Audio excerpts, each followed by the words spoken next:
of video anomaly detection. We can call it as VAD, which is the identification of items, events, or observations which do not conform to an expected pattern.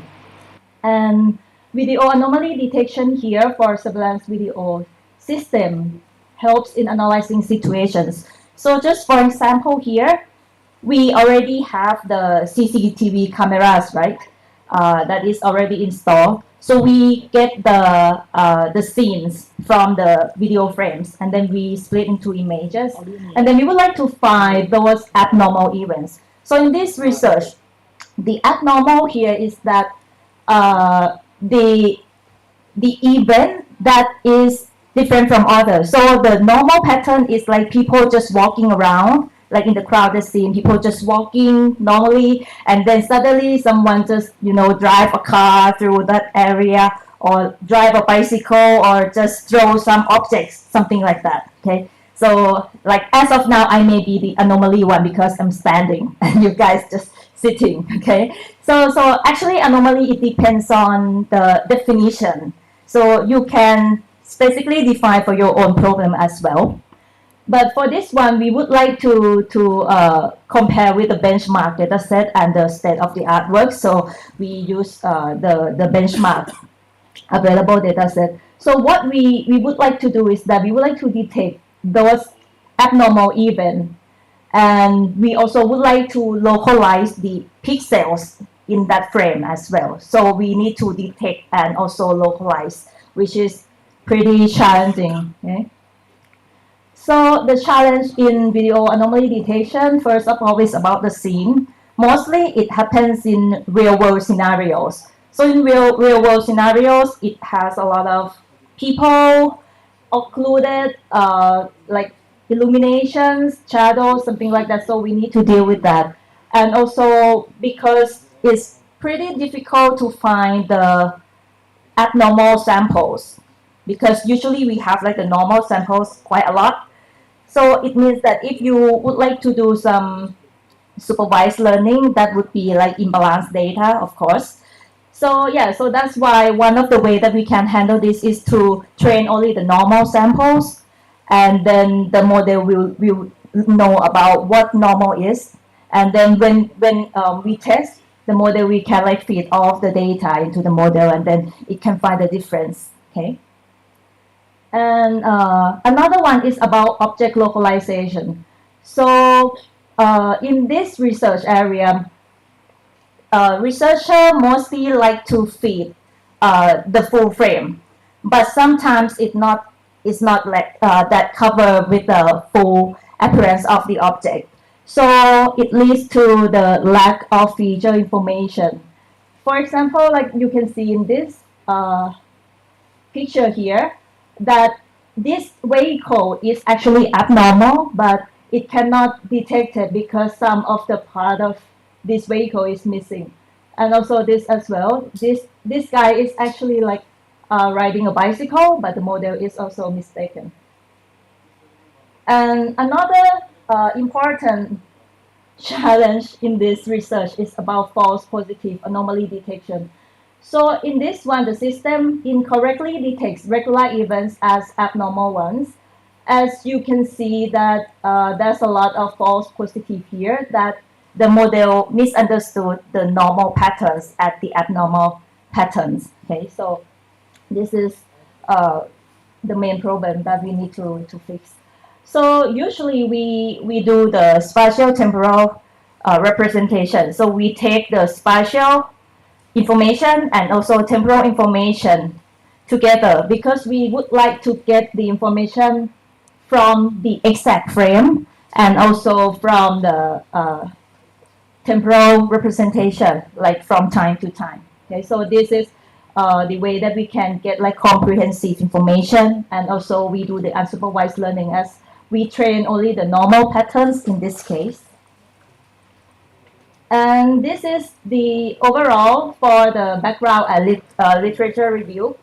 So just so you know that usually in machine learning, we have the raw input data, and then we would do some feature extraction before you can feed those data into the network. Okay, You can also do anomaly detector, and you can classify whether it's normal or abnormal. And from feature extraction, you can also use spatial features or temporal features. And for detector, you can also use classifier, for example, like the traditional ones. And maybe you can also use neural network, which is quite popular nowadays. So you can, when you use CNN, so it works best with the image, right? And you can also use autoencoder and also generative adversarial networks, which is used in this work that I'm going to present to you. This is just the overview of the feature extraction of spatial feature information. So you can see that in traditional approach, you need to do like the handcrafted feature extraction. But for the CNN approach, it has like the stages of feature extractor inside of the model. So it has like low level feature, mid level, high level, and finally you can get the distinguished feature for the trainable classifier. Yeah, actually, this is uh, in my PowerPoint. It has some click here, but that's okay. So here you can see that this is the comparison of the optical flow. So this one I have tested with some, several optical flow techniques. And you can see there is span back, a theory for wrapping, PCA flow, and dense inverse search. And we achieved like the best one here from the dense inverse search because it gives like the quite fast for the time processing and also get the smooth object. Like it cover all of the object of interest that we are looking for. Okay. And also for the derivative adversarial network. Okay, so this one I think you all may familiar with because it's like proposed from 2014, and since then it is quite popular, and also nowadays we also use GAN a lot. So basically the concept of GAN is that it has two models. It has the generator and discriminator, and these two just fight against each other to finally to get the best performance of the model. So the generator tries to generate the fake one and tries to fool the discriminator that the fake one here is the real one. And the discriminator tries to distinguish whether the output from the generator is the real one or the fake one. Okay, so it tries to fight like this, and we use this model for train in our work. So like the first one that I would like to mention here is the unsupervised anomaly detection and localization based on spatial temporal translation network, or DSTN. And this one is published in IEEE Access, which is quartile in JCR quartile 1. Okay, so if you would like to read it in more details, you can also find this citation here. I also put it here. So I would like to tell you about the concept of this one. So in the STN here, we propose the transform information by using the concept of spatial temporal representation. We use the generative adversarial network to learn the normal pattern and then to create the temporal representation from the spatial representation. And then we also try to gather all of the necessary pixels from the input data. And we also proposed as the first attempt to improve anomaly object localization at the pixel level by introducing the edge wrapping, which is quite interesting because edge wrapping has been like for a very long time. It's like the fundamental technique in image processing, but we can also use this to improve the work as well. Okay. And this is the system overview. So you can see that we have the original frame. We do some of the background removal because we would like to get the foreground objects very clearly. And then we also apply the dense inverse search optical flow, and we fuse these two frames together. We get the fused dense optical flow here, and then we do some hash extraction. We do the concatenate between these two. Then we put this concatenated frame into the generator network.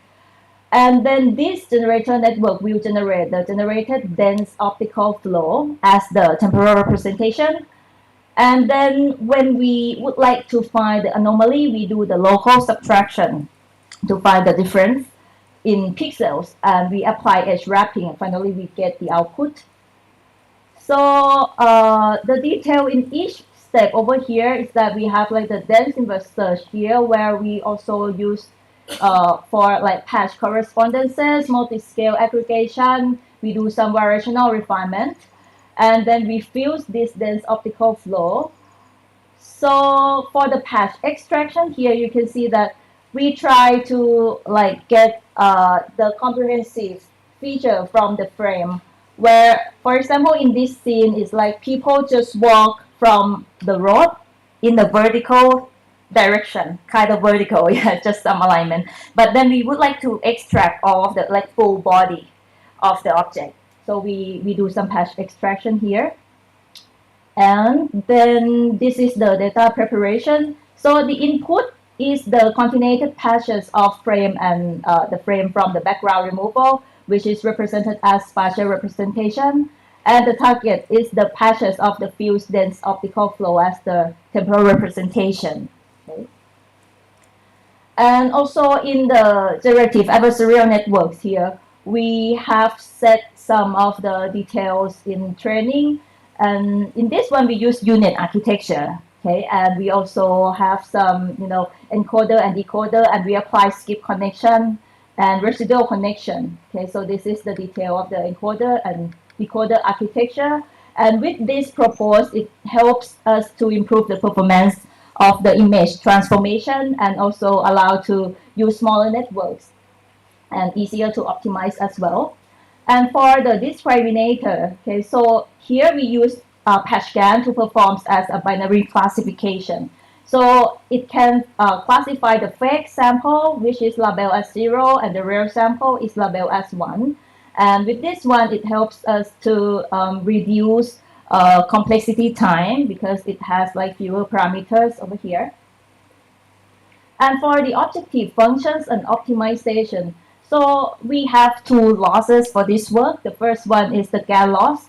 So the GAN loss here, you can see that it is the loss of the discriminator, and also from the generator, where we try to optimize the generator. Okay, and here we use dropout.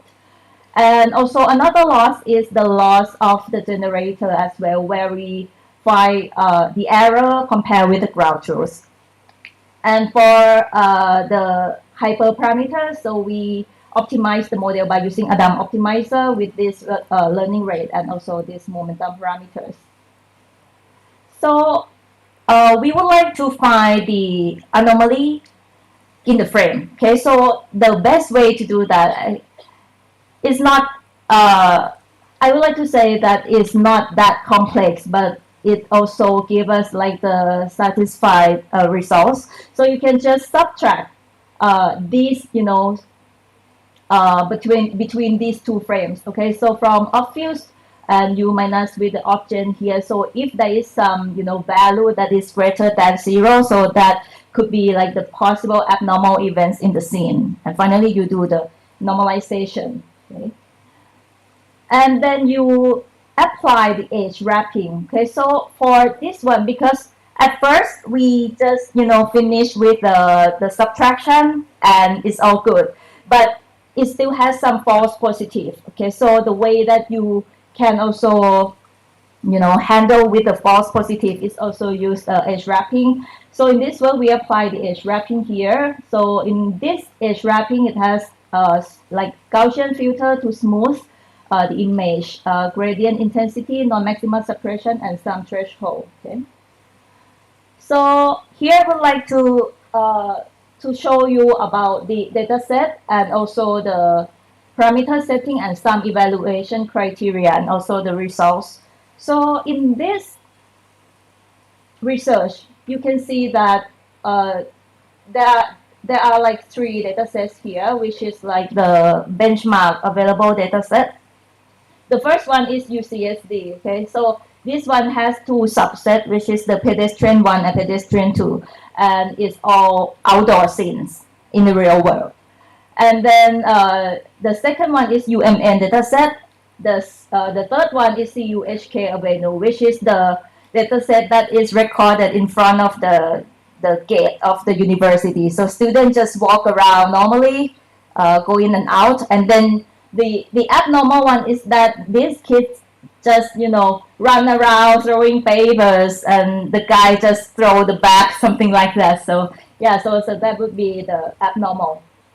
And like as I mentioned before, like this scene is the vehicle and motorcycle and also like bicycle, something like that. This is the abnormal. And for this UMN scene, uh, the scene starting by people walking around, and then suddenly they just running in a different direction. So that considered as the abnormal in that data set. And for the parameter settings, so in this where we use Python, we use this NVIDIA with this spec, and we also set the loss of this one using Adam optimization. And to evaluate the results from this work, you need to also consider about the ROC. Okay, so it is creating a plotting between the fraction of true positive and the and the false positive. Okay, so from this ROC here, you can also find the AUC, which is the accuracy. So the higher the AUC, the better the performance of the model. Okay, so ideally we want AUC to equal to 1, ideal, but yeah, it's quite difficult. Okay, so usually in this research, we achieve around like 0.98 something right now. Yeah, it's pretty high. Yeah, pretty high. Okay, and you can also find the EER as well from the plot. So the lower the EER represents the better performance, because EER represents as the error. And another thing is that the frame level and pixel level evaluation. So you need to also evaluate on these two, because the frame level consider about the exact frame. So it cares that is the abnormal event shown in the frame, only that frame.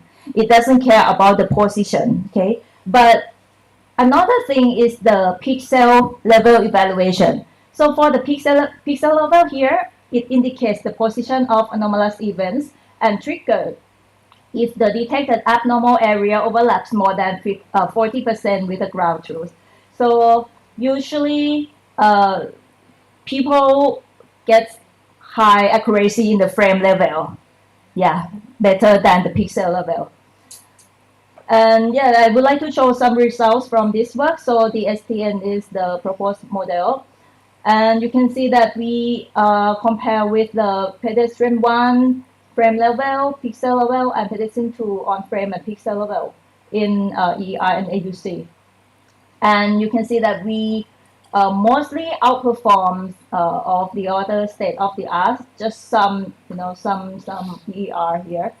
And for the computational time, this work achieved quite satisfying results, as we get around like 13 frames per second for this one. Yeah, but it's still, there is some work that is faster than this, because this one use MATLAB, which is quite fast. But if we compare with the accuracy, so yeah, we win on the accuracy. Yeah, and then this is some demo. Okay, so here you can see that we can actually detect those abnormal events, and also but you can see, I will show you in this one. This is the UMN one. So people just walking around first, and then they will start to run.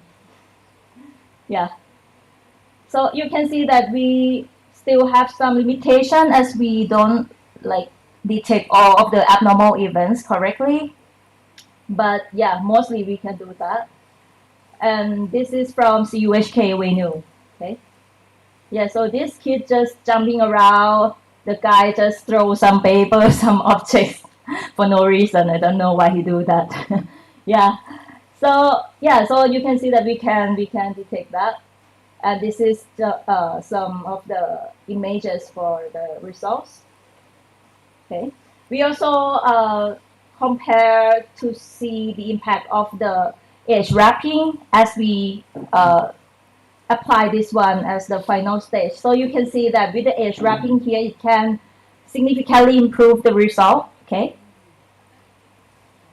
And yeah, this is some photos. Okay, comparing between the differentiation results and the edge wrapping results. All right, so for this first work, you can see that it has some advantages, that it can detect and localize pretty well and like perform in real world situation. But it still has some room for the improvement. First of all, it's about the background removal, which is not quite robust for the illumination changes. And the patch extraction here is not that good enough to, cover all of the comprehensive features from the input data. And it's also difficult to train GAN to generate the realistic temporal representation from the input image as well. And yeah, so that's why we propose the next work, which is like the improved version of the first work. Okay, so this one is the RSTN, video anomaly detection using deep residual spatial temporal translation network. And you can also find more information from this paper as well. It is published in pattern recognition letters in JCR for Taiwan and in Tier 1 as well. So mainly what we contribute to this paper is that we use conditional GAN to generate the temporal representation. We also adjust the pre-processing technique as we change the patch extractor into the object detector. We use YOLO in this work. And then we use online hard negative mining and a semantic region merging as the post-processing to reduce the false positive. So here is the framework of this second work. Okay, so you can see that the part that is different here is this, object boundary box information, and this part where after we get the differentiation, then we apply online hard negative mining. We do some semantic region merging to finally get the final output of anomaly detection. Yeah, and this is the demo of the RSTN. Yeah, so you can see that the detected area is not, it's not that over with the appearance of the object compared with the first work. Okay.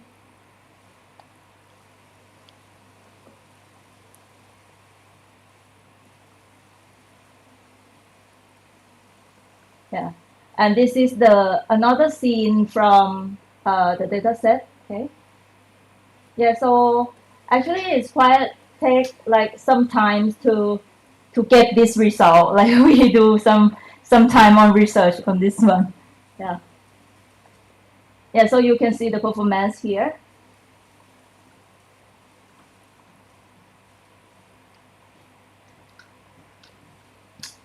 Like we get like more cover on the results, and this is the the qualitative result on this one, and this in UMN dataset and also CUHK venue. Okay. Yeah, so to conclude this method, okay, so for the RSTN here, we propose a novel architecture in the RSTN. Actually, we do some of the spatial translation, and we do the binary cross entropy loss with logis loss in the RC-GAN as well. And we also reduce the false positive by online hard negative mining. By the way, this work has like a bigger size of the model. So So for the generator here, we have adjust like a layers in the generator, and it takes some time to train the model, which is not suitable for the real world as of now for this work. So yeah, so it's like a trade-off for this one. And this is the AUC and EER performance comparison. Okay, so you can see that the STN here like could not beat the second one, the RSTN. Okay, so the RSTN achieved like higher in AUC and lower in EER for this data set. And this is some ROC plot, so you can see that the second work here achieved like the better performance compared to the first one, and also other state-of-the-art works. Okay, and this is to compare between these two proposed method. Okay, so yeah, it has some, like the pixel over here is covered more than the STN, as you can see from the picture. And yeah, so in this work, we actually take some part to apply in the real application. Okay, so I have the project that work with the police, yeah, in Thailand. And I don't know if any one of you have visited Thailand before. Is anyone in this room have visited Thailand? Have ever been in Thailand? Yeah, and thank you. So my system is embedded and installed in Chonburi city, where we have like a very nice beach, Pattaya. Yeah, it's in Chonburi, so you are all welcome to visit Pattaya beach. And my system is over there. So my system is about criminal suspect, detection. And we have the database of the criminal already. So we do the face detection and recognition. We do license plate. And also we track the object. Okay, so right now we install into intersections. Okay, first one is Chonrat Amrung intersection, and the second one is Chalerm Thai intersection, where we installed our CCTV cameras. Like the first one, we have 4 points. The second one, we have 6 points, because we would like to get like the comprehensive view, yeah, from each angle. Okay, and here is the environment at the Chonrat Amrung. So you can see that it's very, like the road is big. Okay, so like when the car is coming, and we need to see like all of the lanes in here. And we also go to this Chalerm Thai intersection, and in this intersection there is a bridge as well. So we also install the camera on the bridge in case that the suspected person used that way, okay, to escape, which is actually true, because we have do a research with the police, and they track all the criminals, and they also use this, like the bridge and this road, to escape. Yeah, so here we would like to detect, track, and recognize. Okay, so right now we can also track from that first intersection to the second intersection. Okay, and we know that is like the same person coming from the first one down to like the second one. Okay, yeah, and this is some of the system performance on the car, which the model can like recognize the vehicle, the model of the car, color, yeah, something like that. And for the people, okay, so it can be like linked with the database, and can show like the category of the people, whether they are citizen or suspected person. Yeah, and also we also have some plan to extend the work, as we discussed with the police. So the first one is the to extend the system at the checkpoint border at Chanthaburi. Okay, so it's like the border between Thailand and Cambodia, which is the way that suspected person usually use that way to escape. Yeah, and it's very close to the natural way. So so usually they have like a checkpoint, and police staying there, and maybe we can do some, lightweight model to implement on the mobile application, and then when like the car pass by, you can just check on the face. Yeah. So to conclude in this research area, so we did propose the STM with the deep convolutional neural network by using GAN. Okay. So the first one, we use traditional edge wrapping to help reducing the false positive. Okay. The second one, we propose the ISTM, and we propose a wider deep versatile convolutional GAN and online hard negative mining. Okay. So as I mentioned before, that the STM outperforms in terms of the frame level accuracy and also complexity time. But for the RSTN here, it performs like better accuracy for frame level and pixel level, but it takes more time. Okay, the model is larger, it takes more time. But yeah, finally we get like more effective and robust for anomaly event detection and localization. Okay, so this is the projects that I have presented to you this time. And yeah, so you are also welcome to contact me. This is my email. So as I mentioned, that I also work on agriculture and medical applications. Actually, it depends on the funding from the government. So actually, like in Thailand, the government has like the strategy of the funding, and it has like a theme. So yeah, so I am looking for a collaboration in the future, and yeah, thank you so much.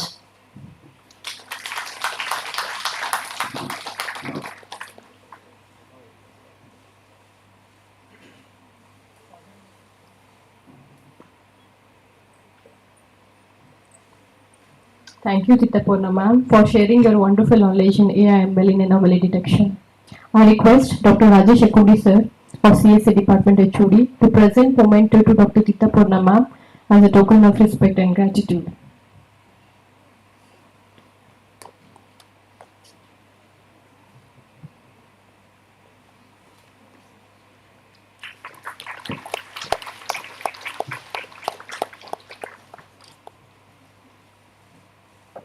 Thank you, sir. Thank you, madam. Now let us begin with the second session by Dr. Madani Rosli. I take privilege to introduce Dr. Madani Rosli. He is a professor and chairman of Center for Wireless Technology, Faculty of Engineering, Multimedia University since 2008. His current research interests are 5G telecommunication, 6G telecommunication, D2D satellite, Internet of Things, and radar communication. He is a former Deputy Director of Research Management Center and was President of MMU Staff Association. At international level, he was the chairman of IEEE Malaysia in VTS. He is a registered chartered engineer with Engineering Council United Kingdom and member with the Institution of Engineers and Technology. He was invited as keynote speaker for 20 international conferences and been invited by IEEE International Conference at 16 different countries such as Thailand, China, Australia, Korea, Indonesia, Singapore, many more. He has held as general chair of some IEEE international conference such as WCASCT 22, IEEE ICET 22, DIFCON 21, MIC 21, ICC 21, ISTT 20, MICC 2019, and many more. His contribution to academic and engineering professional over the years have earned him recognitions nationally and internationally. He has awarded more than 100 international and local awards, including IEEE Outstanding Last Chapter Award for 2019 and 2020. Sir is a topmost research scientist in Malaysia 2020 from Academy of Science and Malaysia. He won the prize. With this brief introduction, I present before you Dr. Madani Rosli. Over to you, sir.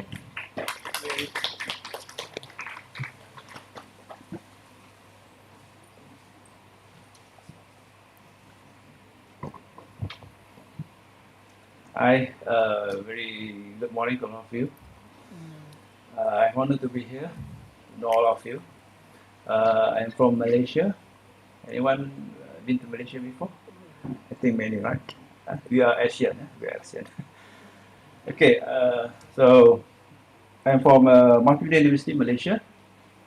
And when I arrive India airport, definitely the policeman will guide me to the foreign passport. So, actually, this is my second time visiting India. Last time was before 2019. I visited Sastra University, the Tamil Nadu, one of the Tamil Nadu University. Okay. Okay. The topic for my sharing session today is more to the, I think it's a very well-known technologies. Everyone using a mobile phone, okay, but I believe everyone using different brands, different telecommunication provider, but maybe this is one of the session that we can know about this. Okay, first of all, I'd like to thank you to the organizer, okay, for the fourth international conference on intelligence technologies, and also congratulations to the ITP Bangalore sections, and also there is ITP MKSS, become the technical TCS, co-sponsor for this conference. Okay, and thanks for inviting me, and I am happy to be here because of this. When the first time I see this conference, conference on intelligent technologies, make me so excited coming to Hubballi. Okay, so this is my topic, and a bit about my background. I'm from Center for Wireless Technology, and my field is more to the wireless communications, 5G, 6G, Internet of Things, artificial intelligence, and also some of the ICT, Intelligent Communication Technologies. And I'm from Center for Wireless Technologies, and of course I'm from FTP Malaysia section, and also I am also from Armada Smart Tech at Sudirman Huts, which is running on the consultation, training, workshop with all the government link company, especially in Malaysia. Okay, first of all, on behalf of Multimedia University, I would like to thank you inviting MMU to this very nice conference.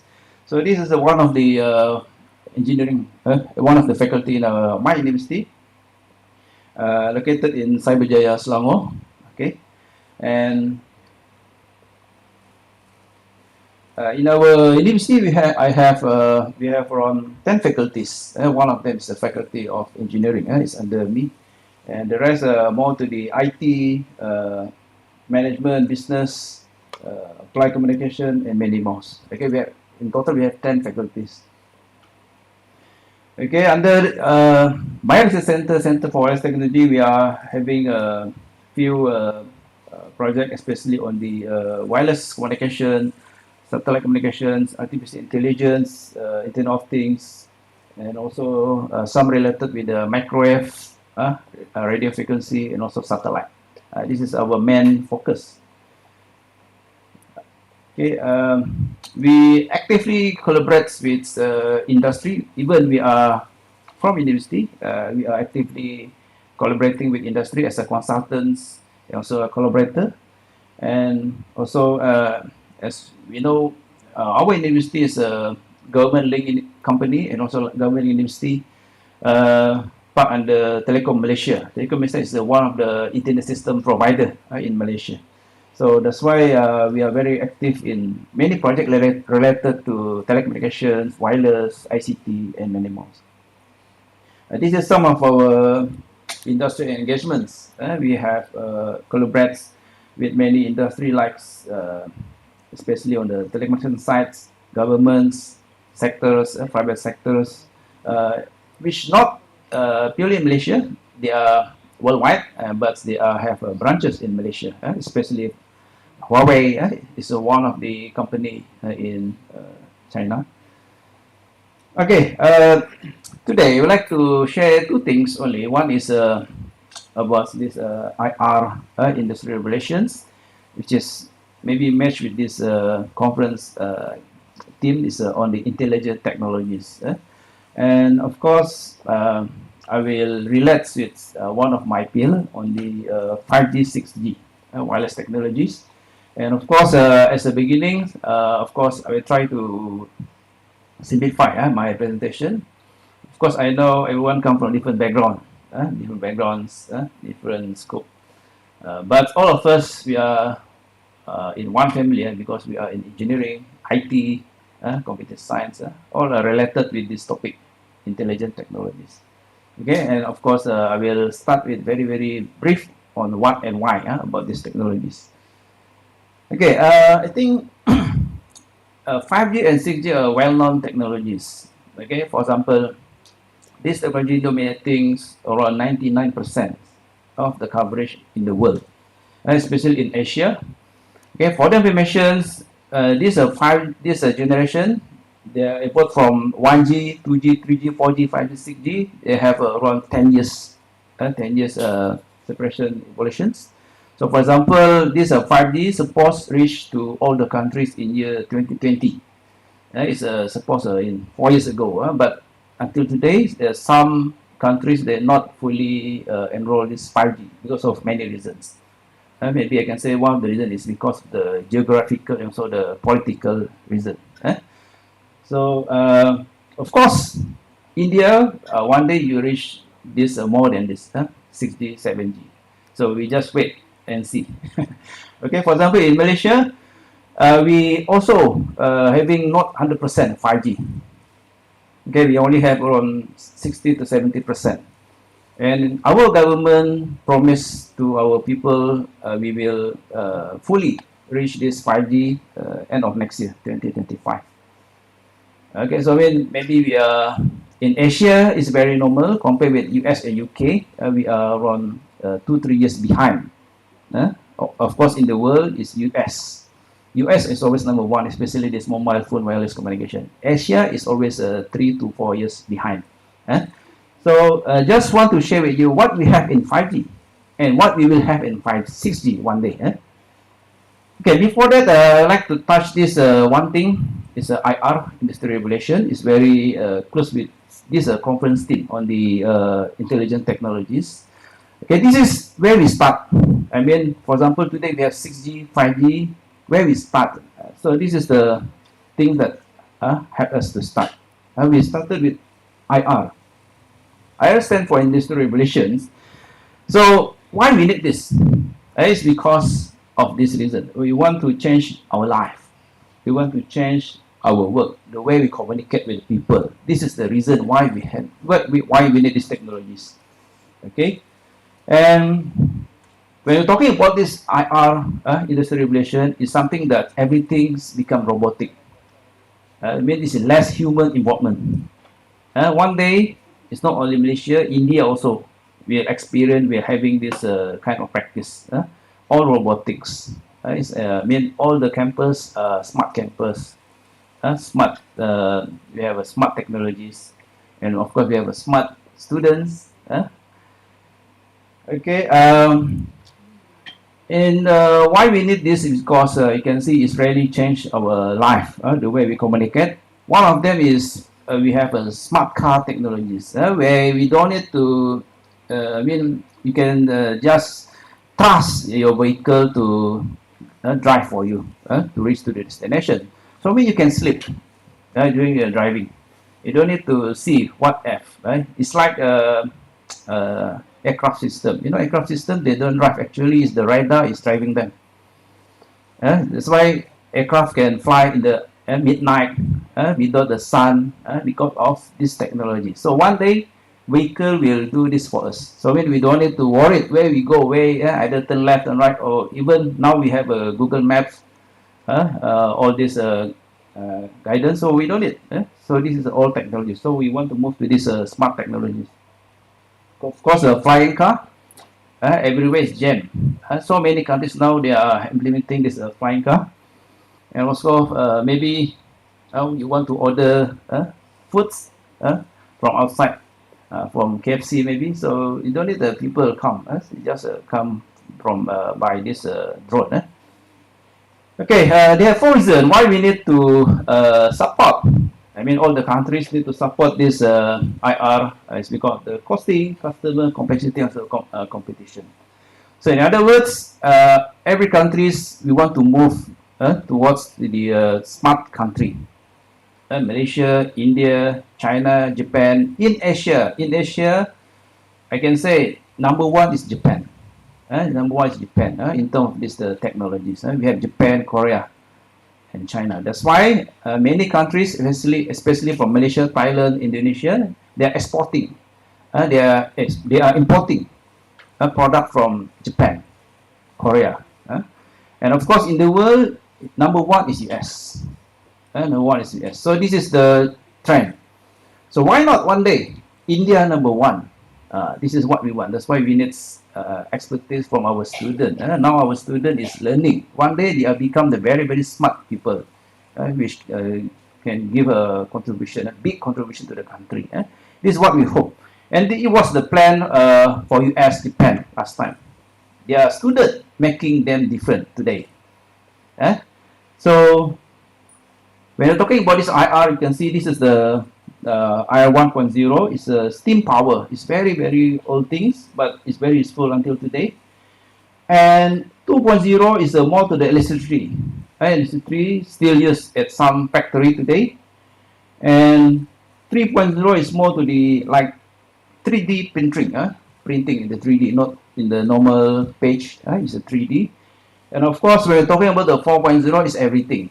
What we are feeling today and what we will feel one day. Especially you can see we have artificial intelligence. Artificial intelligence we only embedded in the 6G mobile phone.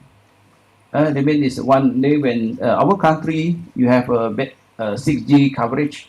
So this technology will come to you. Okay. So we have AI and we have IoT, Internet of Things, those related with this IR 4.0. Okay, actually when we're talking about this IR 4.0, it's very, very good. But our focus is more to the mobile technologies. And of course, when we're talking about these mobile technologies, I want to relate a bit about this technology is a D2D. D2D stands for device-to-device communication. Okay, and this is what we have not in 5G. We have since 4G. In 2010, it's around 14 years ago.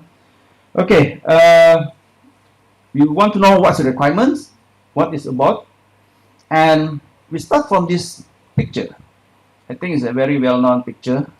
Okay, so what we can see from this picture is this is the product, engineering product, ICT product that really dominating the people in the world. I can say this one is not only used for like us. We are adapt. The children 1 year old, 6 months old also know what is mobile phone. Even in our country, our former prime minister now is close to 100 years old. He's 99 years old. If you know, to Dr. Mahathir, he's now 99 years old. He was our prime minister, still alive today and still using this device.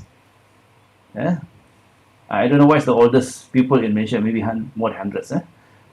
But what I want to tell here, this thing is really power people, which very close with you. Compare with your spouse, compare with your children. Because this is a thing that you will see every day. When you wake up in the morning and also before you sleep at night. So this is the thing that you will deal. For the information, the mobile phone generation is changed every 10 years time. So you can see here we have 1G, 2G, 3G, 4G, 5G until 6G. And then what makes difference between 4G, 5G and 6G? 5G we can say is more to the very, very HD, high definition. That's why people like mobile phone, like 5G mobile phone because very, very sharp. But they will know what is 6G. 6G is not only HD, it's a super HD. And the important here is we have AI, artificial intelligence. I think most of our students, they know what is artificial intelligence, right? This is a very important, which we want to support one day. And AI is very, very,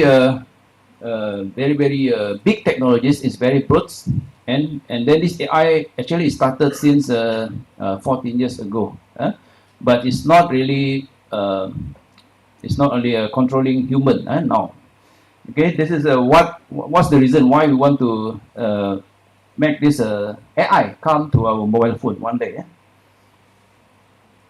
Okay,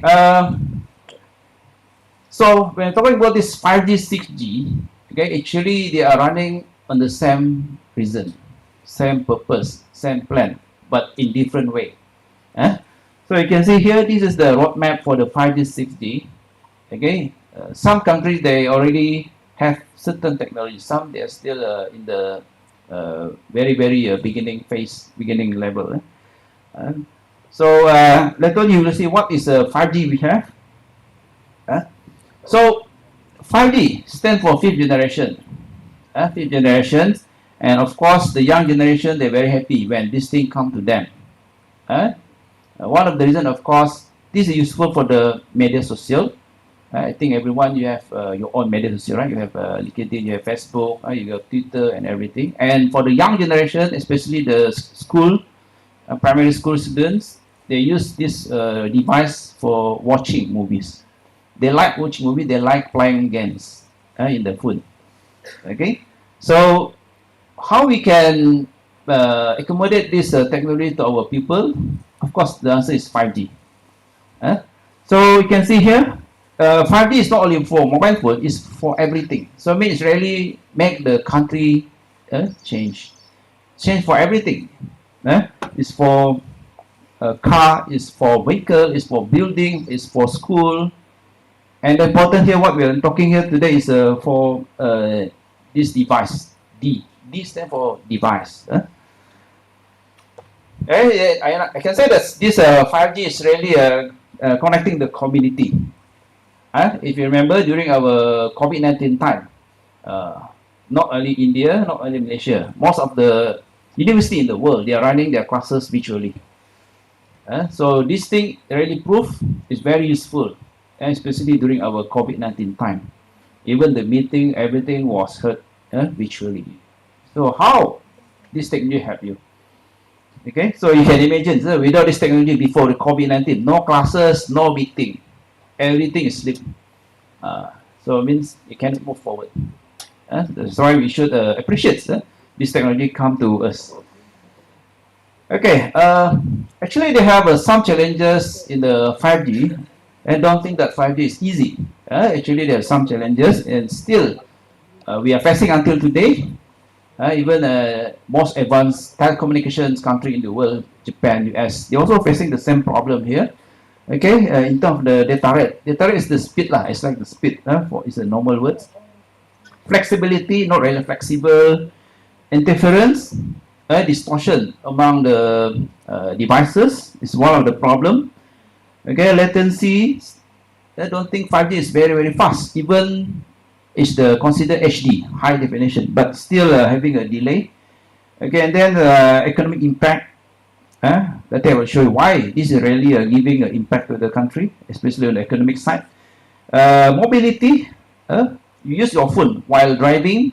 This is the reason why you're using a mobile phone. And also the other reason is security. Security. We know. I think you read many news. The bank. The account owner. The bank is robbed by unauthorized users. Because of this reason, security. So this technology can help how to minimize this. I'm telling you, almost 60 to 70% people are hacked from this bank account. They just press the link and then automatically in 5 seconds, all the money will go. This happened. It's not only in Asia, and also other countries. In Europe also having this problem. Okay, that's why this technology can help how to minimize this problem. Okay, so you can see here what makes this 6G very different with another mobile phone generation. One thing here is they are using very high frequency. I think for the engineering people, we agree. High frequency giving very high impact for our application. Especially, you want everything's very high definition, smart technology, intelligent technologies, high definition technologies. Everything is high definition. Okay, so 6G they're using, I'm telling you, using a terahertz. It's not what we have in the 5G. 5G is not reach tera. Terahertz very, very high, very, very sharp. Okay. So expected worldwide we can enroll this 5G around year 2030, including Asia country. When we're talking about this 4G, 5G, 6G, so we always want to see the spectrum, I mean the band of the frequency where we are running. So for example, here we have start from 5G. 5G can go up to 26 gigahertz, and then this 6G can go up to terahertz. It's very, very short. Okay, and because of this very, very high frequencies we are using in the 6G, so that's why we can accommodate so many intelligent technologies worldwide. Okay, this is the band of the spectrum. You can see high frequency for millimeter wave 5G is very well known, and 6G we are running from 100 gigahertz to 800 terahertz. It's very, very high, 100 terahertz. For humans, definitely we cannot imagine how sharp this wave. How sharp this wave. So now, for example, we are living in the 4G or maybe 5G. So you can imagine this whole. We have so many 5G and 4G electromagnetic wave propagating to the wall, to the people, to the device. So one day, this terahertz will cover 99% of this lecture hall. This is what we have in the 6G. Okay, and for the dimensions, this is worldwide, and also the standardized telecommunication technologies we have since our 1G, in year 1980. Okay, now it's 2024, and of course this is the plan from the UK, from the Japan, and of course in year 2030 we are fully enrolled in 6G. Okay, even though we still have we're still facing some problems in implementing this 6G, I'm telling you, nowadays so many journal papers they are providing the 6G technology by pure proof of concept level. They don't have a practical level. They are in the proof of concept level. That means they are prototype. They design the antenna, they design the setup, but they prove in proof of concept level. Okay, because they are still running until 5 or 9G generations. Okay, so we are facing this problem, especially on the speed, on the broadbands, in the reliability controls. We are facing this problem.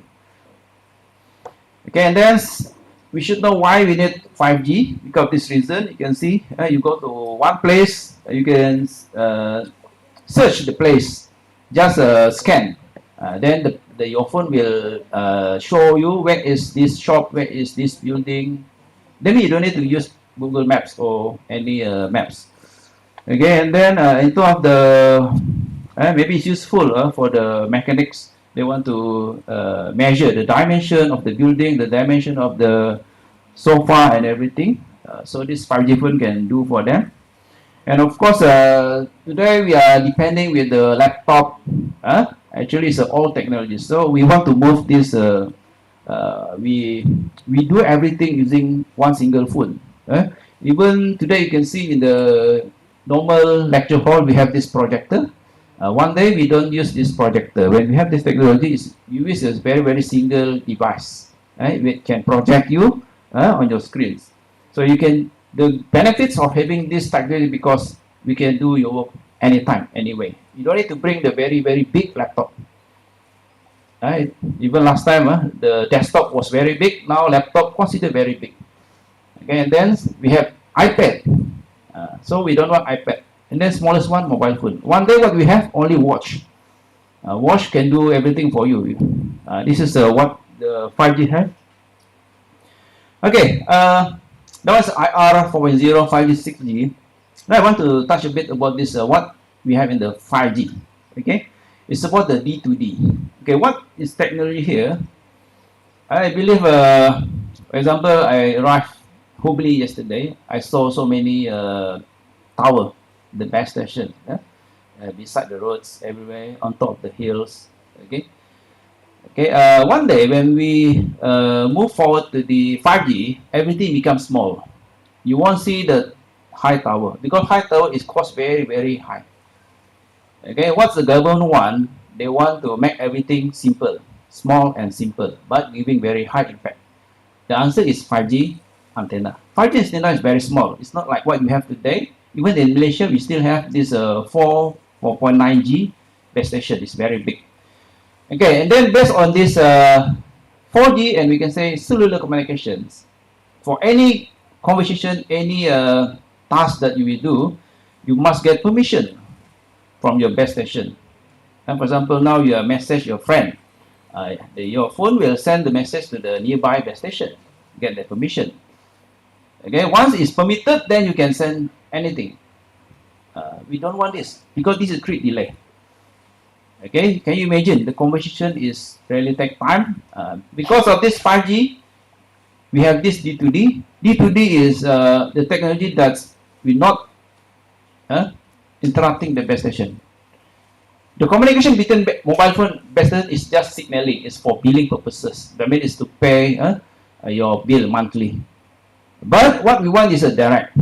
For example, you're now at Hubballi and then you want to call your friend, maybe at Hyderabad or maybe Mumbai. They don't go through base station. So what we want is direct. Even it's very, very far, but it's direct. This is what we want. So that's why this 5G D2D is really change our life, making everything smooth and fast. Okay, so the answer here is we need this 5G devices. 4G we don't have. Only the 5G devices can support this D2D communications. You can see here. The important here you can see is running business using devices. I think every day you receive so many promotions. I mean, you don't need to pitch your product to all the peoples because the government they keep our data. The government they keep our data, our mobile number. So easy for you to run the business. So this is the benefits of having this D2D communications. Okay, how it works actually. So this I think sometimes when you go to one new place, maybe your battery is down, right? Your power is down. Don't worry. When we have this technology, actually the nearby very, very high power signal can help you boost up your signal. Now what you depending is only access point. In the public place, in the university, in the college, you're only depending with the access point. What happens if this access point down? You have zero. That's why we need this technology. For example, my friend just come. My friend can help me boost up my signal.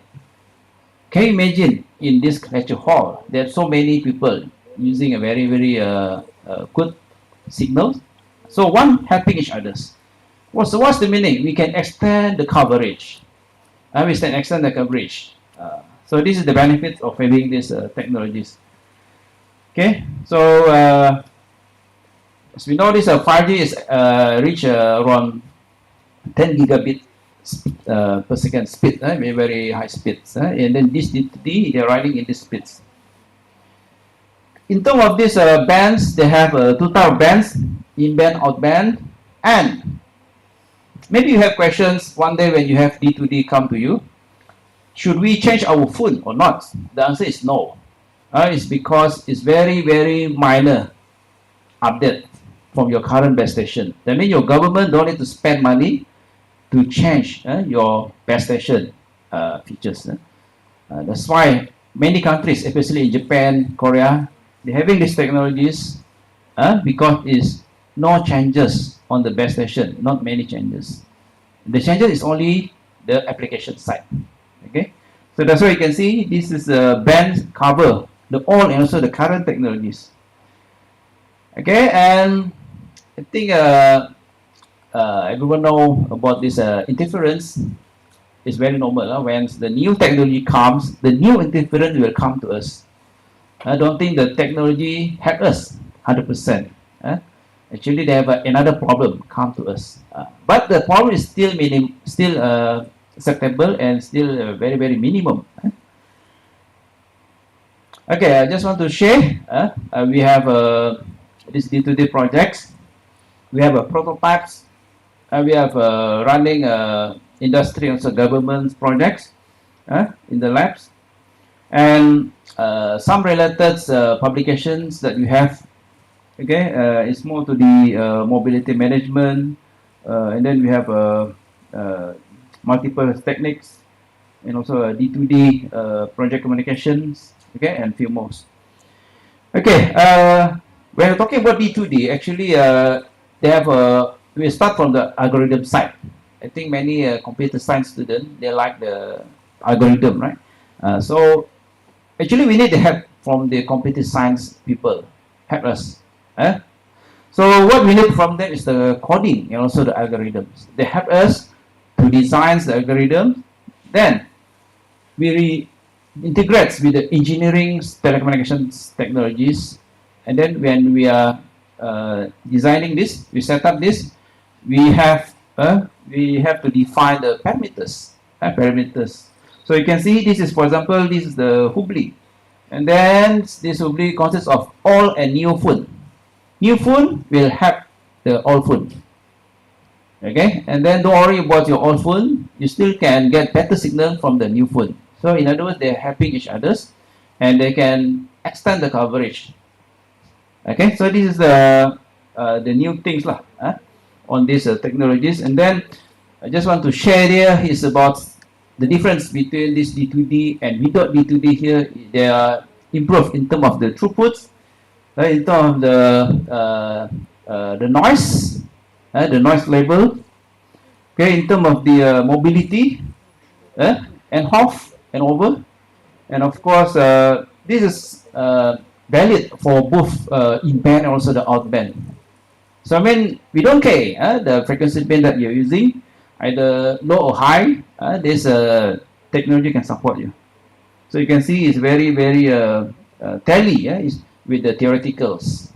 Okay, and then another application, if you have the time to look our publication on these the D2D sites, we are running on the mobility management, heterogeneous networks, super heterogeneous networks, homogeneous networks.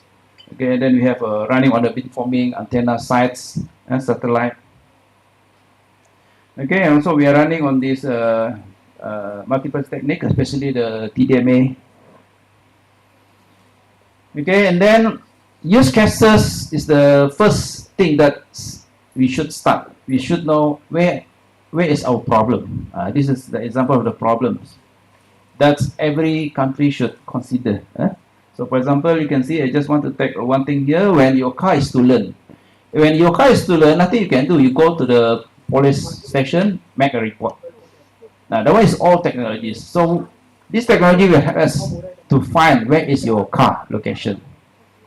Okay, then the policeman don't need to do anything, just make a report.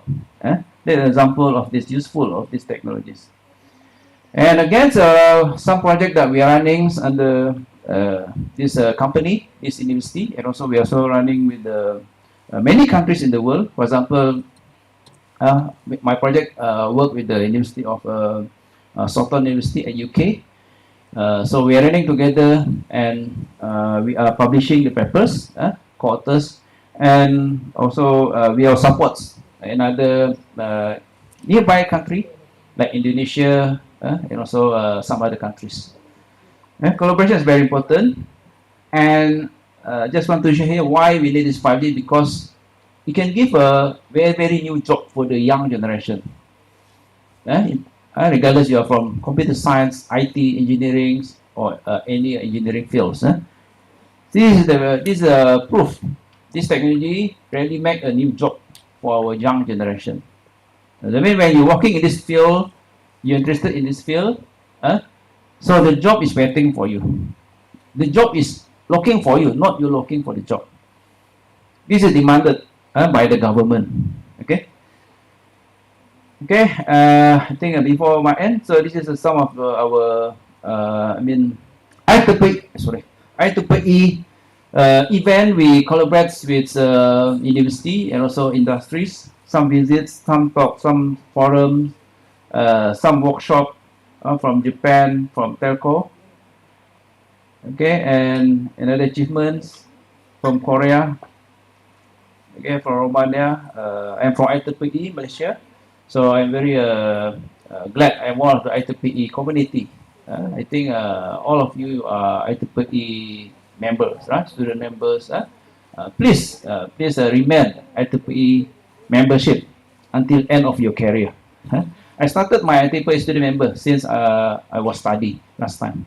Okay, and then this IEEE really make me different. I have a very big networks worldwide. This is very important of this IEEE. You see, for example, last time I received the award from IEEE VTS Toronto, Canada, because this is one of the collaborator. Okay, so maybe our student here can receive the award more than this. Okay, on behalf of IEEE Malaysia, thank you very much inviting IEEE. I'm representing IEEE Malaysia, and this is my team. And as a conclusions, we need to support this technology, migration from 5G to 6G. Even you are now in the 4G, we need the expertise from our students, from our professors, to extend these technologies. In other words, giving benefits to the country. So this is what we hope. Okay, so I end my session here with. Thank you very much. And then this is my contact number. My name is Martini. I'm from these three entities like MMU, IEEE, and also my company, Armada Smart Tech, MR Sendirian. Okay. Okay. So thank you very much for the time. Okay. And yeah, thank you.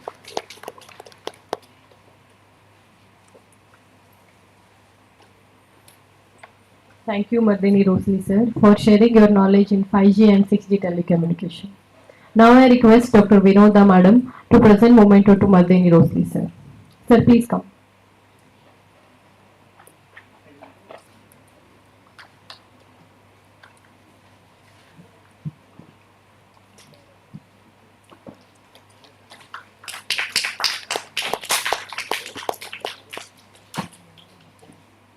Thank you, madam.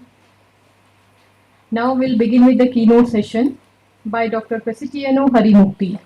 I take proud privilege to introduce Dr. Pesitiano Harimukti. He is Associate Professor in Institute Technology, Sefula, November, Indonesia. He has published more than 50 papers in reputed journals and conferences.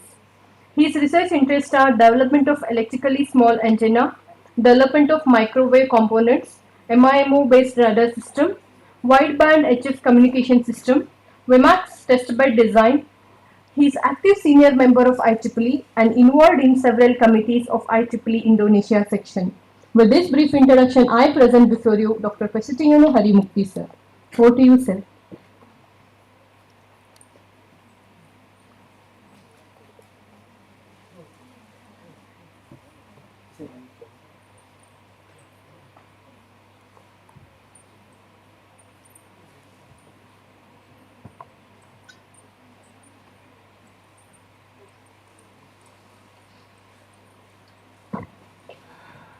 Okay, good afternoon, everybody. The honored students, the respected professor and lecturer. This is my honor, my pleasure to be here. This is actually my first time to visit India. So I'm very impressed about the city, very quiet city. And then because this is different to my hometown, my hometown is very dense. Very high-rise building. There is no place for breathing because very less place, very less park. So that this is very very nice. And also, I would like to thank to the organizer for inviting me as a speaker. This is also my honor to be here. This is actually my first time also to be a speaker in the international conference. Previously, I only the like a presenter, but now I'm a speaker. But let's see. Today I would like to present. First, my name is Prasetyono Harimukti. I getting my PhD from Austria, from Graz University of Technology, in the field of microwave engineering. Something like designing the RF components like filters, dividers, and antenna, and so on. So, in this time, I would like to present first the profile of my university, especially the Department of Electrical Engineering, which I belongs, and then the research profile in the Telecommunication Engineering Research Group. This is the place or the group where I active, yeah. And then the last is the research on CCODM radar system. Wow, what is the radar system? Yeah. The radar system is just the system for observing anything. Yeah, we can observe the weather, we can observe the people, we can observe the airplane. Professor Madani said that with the help of radar, the airplane can fly in the night. Yeah, this is true because without radar, we definitely need the bare vision. Yeah, we need our eyes, so we need to open our eyes during the night to see where the plane is moving. Yeah. Is it on the right direction or in the reverse direction? Yeah. Okay. First, our department is the first department in our university. It is established in 1960. Yeah. So this is very old university in Indonesia. We had more than 1,000 students body because every years we have 2,000 students. Sorry, 200 students. But now it increased up to 320 per years. So times 5 years, it becomes 1,500, right? So many students. That's why we have 56 faculty members, 19 administrative staff, and we have also national accredited by BAN PT. This is the national accreditation in Indonesia. And also we accredited by ASEAN. This is accreditation board from Europe. Currently, we are preparing the accreditation from ABET. This is accreditation from US and the community. Then, this is the profile, the company profile. In the last 3 years, we only had 3 study program: doctoral, master, and bachelor in electrical engineering. Since 2022, we established the new bachelor program. It's called telecommunication engineering.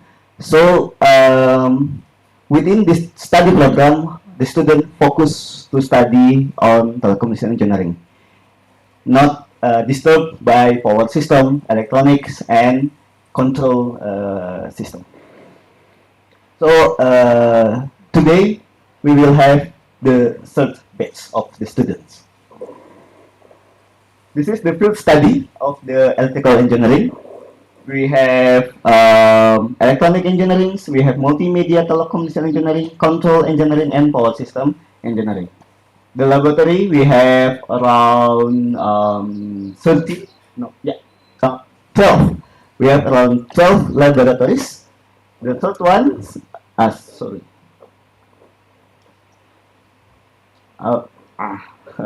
the third ones belong to the telecommunication.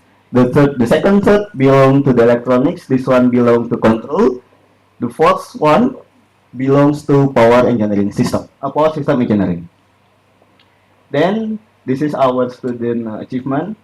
We get the first prize for the robot contest every years in Indonesia, and then that's why we always become the representative of Indonesia to compete in the world competition. So our university are well recognized either in national or international community. This is our international collaboration. We have non-degree.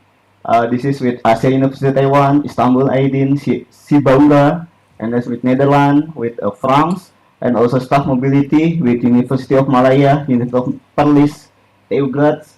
We also have the double degree program with Kumamoto University Japan, Curtin University Australia, NUYSU Taiwan, and UTP Malaysia in progress.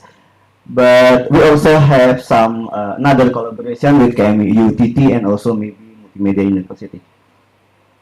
This is industrial. Yeah, we have a training center provided by the manufacturing, research collaboration, and also internship. Yeah.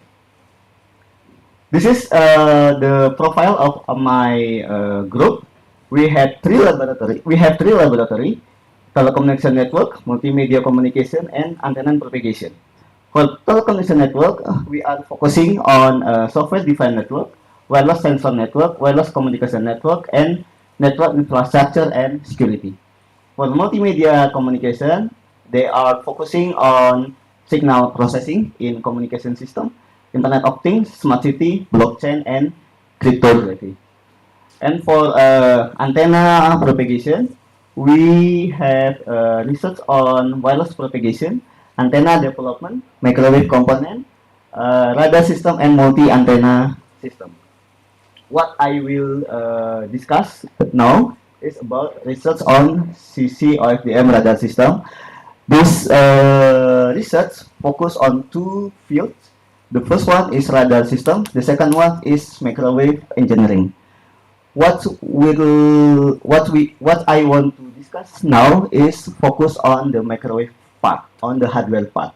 I'm not an expert on the signal processing, so I will discuss for the hardware.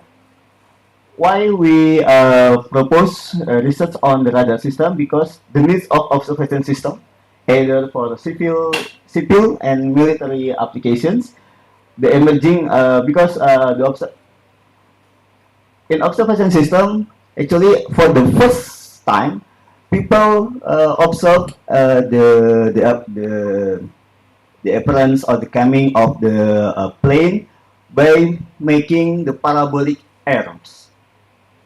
Then they moving around with the parabolic beside their ears. With the I forget to put the picture because it's very famous in this one. So this is very tired for the people. Then they propose with the electronic system like lidar and radar. But the drawback of lidar is the appearance of blockage.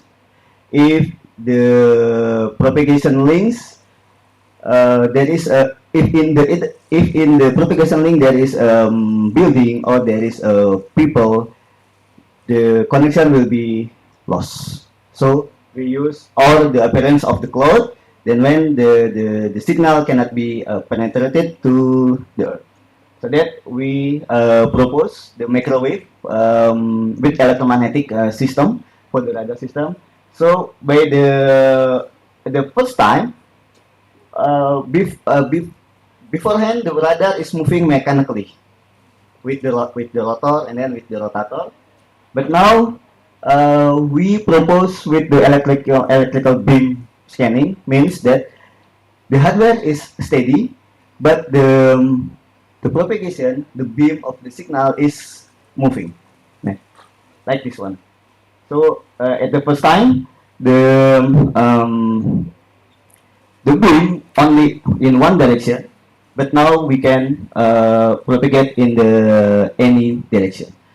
In the multi-beam scanning technique is able to transmit the signal in several beams to increase the ability of detection. The concept of CC OFDM radar is proposed, but due to this is the new concept, there is still there is no the proof of concept. That's why we try to implement this concept. We try to develop the hardware and we try to test it, to test this hardware. This is the system design. Yeah, we have the power divider. Okay, this is the in the above. This is the transmitter part, and then is in below. This is the receiver part. And then the module 1 is signal processing, yeah, this one, module 1. Module 2 is IF module. This one is amplifier module, and this one is antenna.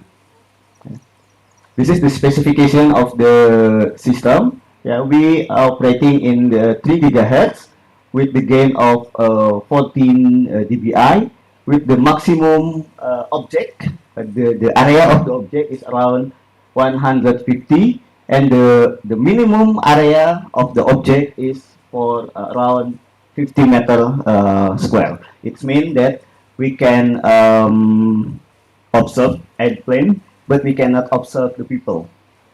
People only 1 or 2 meter square for the LCS. The maximum target can be detected. It's up to 30 kilometers. With the minimum target is 500 meters, half kilometers. It means that if the object is less than or maybe located in around 300, the object cannot be detected. This is still the drawback or the disadvantages of the system. And then this is the first module that we produced. We employed or we utilized the FPGA from Eclipse, and then this is the signal generator. We use OFDM, means that we have several bands, several frequencies in one transmission. We implement in the FPGA, then we test it with the oscilloscope and function generator. This one is the beam, as I said, that we would like to transmit with the several beams. That's why we have 7 beams in this case. This is the main beam, the first, the third, the second, the third, and then this is the -1, -2, -3. And in the right hand side picture, we try to measure the resolution of the target. Means that how far the target can be, how close the target can be detected separately. Means in this case we only have around 48 meters. Means if the target is located around 30 meters, it can be detected as one object, not becomes 2 objects. So this is like the bias detection. So if we want to detect separately, we need to separate the object at least 50 meters. This is the meaning of target resolution. And then this is the spectrum frequency of our system. We test with the spectrum analyzer. This is the signal processing. This one in the transmitter part, and this one in the receiver part. So we receive the signal, convert it with the ADC module, and then convert to from serial to parallel, and then this one. Then we put this signal into the FPGA, and then we calculate the Doppler to obtain the information of the target velocity, and then also we try to calculate the cross correlation of the phase so that we can detect the estimation and the distance of the target. And we implement this signal processing module on the FPGA. In this case, we have laptop, Eclipse, yeah, and then FPGA. We have two FPGA here, and then the router, because we want to detect for two target. Okay, this is the spectrum when we detect two targets separately. In the spectrum, we can see that we have two peaks here. The first peak is for the first object, and then the second peaks for the second object. And then, yeah, this is the frequency up and down converter and power amplifier. We try to implement this module integrated because this is due to the cost efficiency. Because but there is a drawback actually. If one module is broken, we need to throw all of the module. This is the drawback if we make the integrated module. But the cost can be reduced.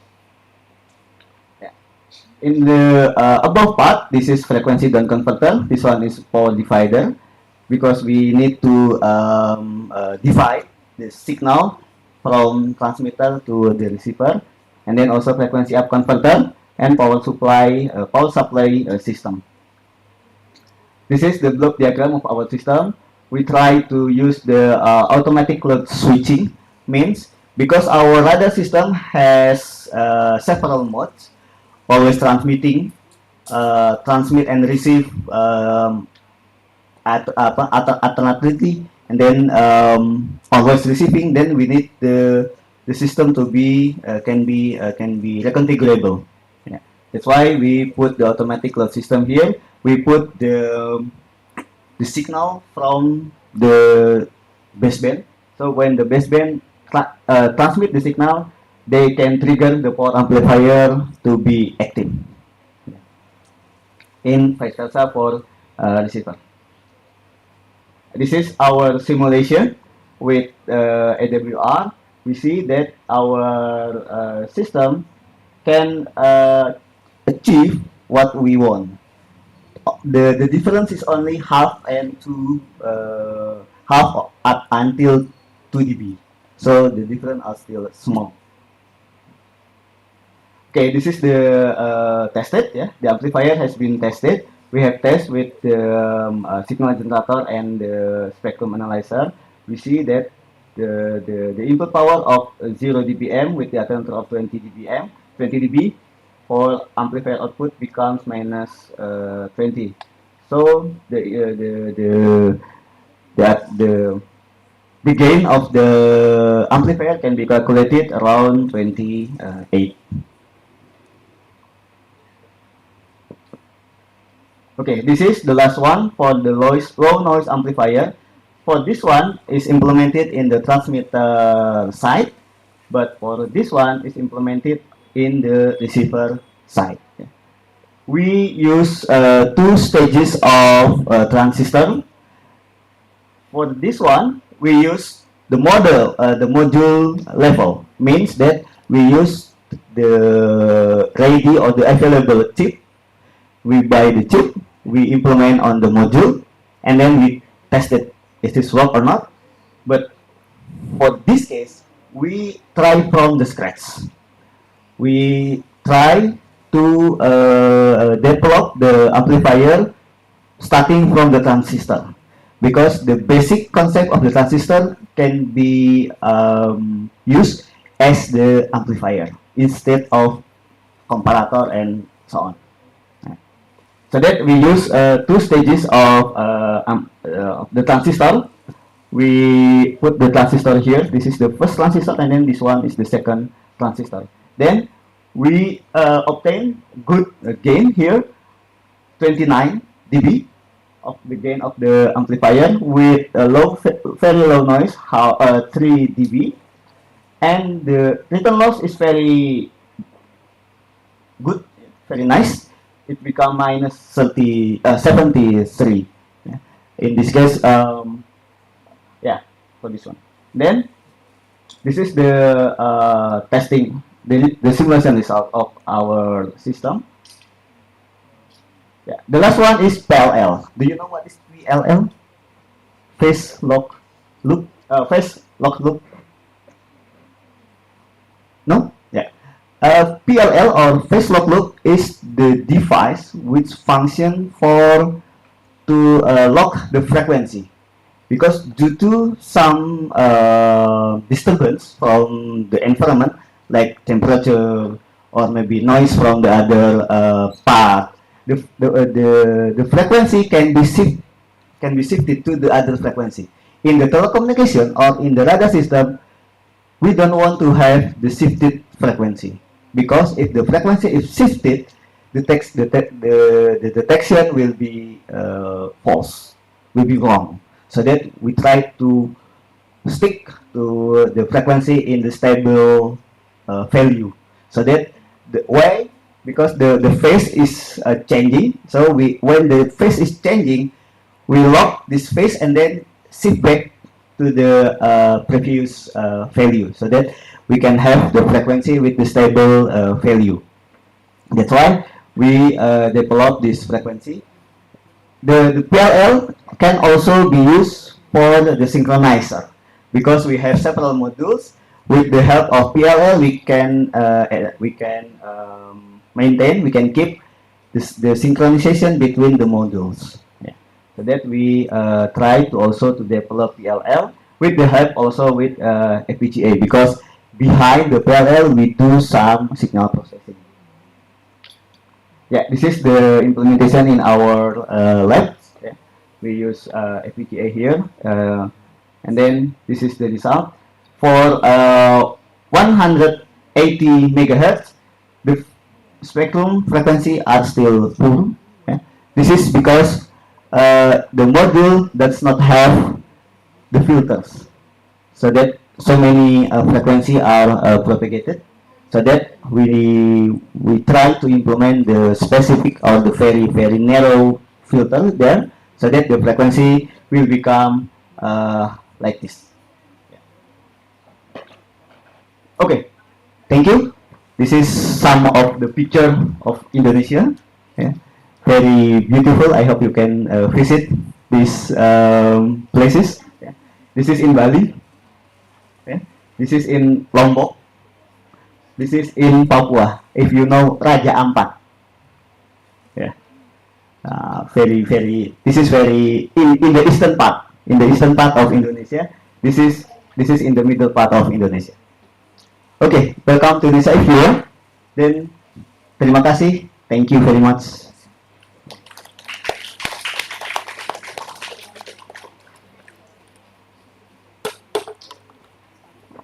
Thank you, sir, for the wonderful session. Now I request ENC HOD Dr. Gopal sir to hand over the token of appreciation to Dr. Prasiti Yono Harimukti.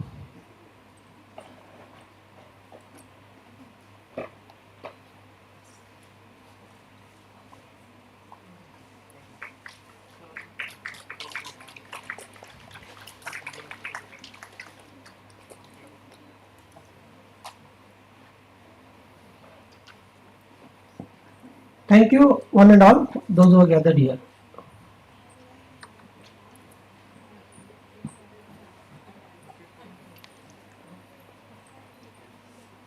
Thank you all for attending all the keynote sessions. Thank you one and all.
Participants are requested to have the lunch in the civil plaza.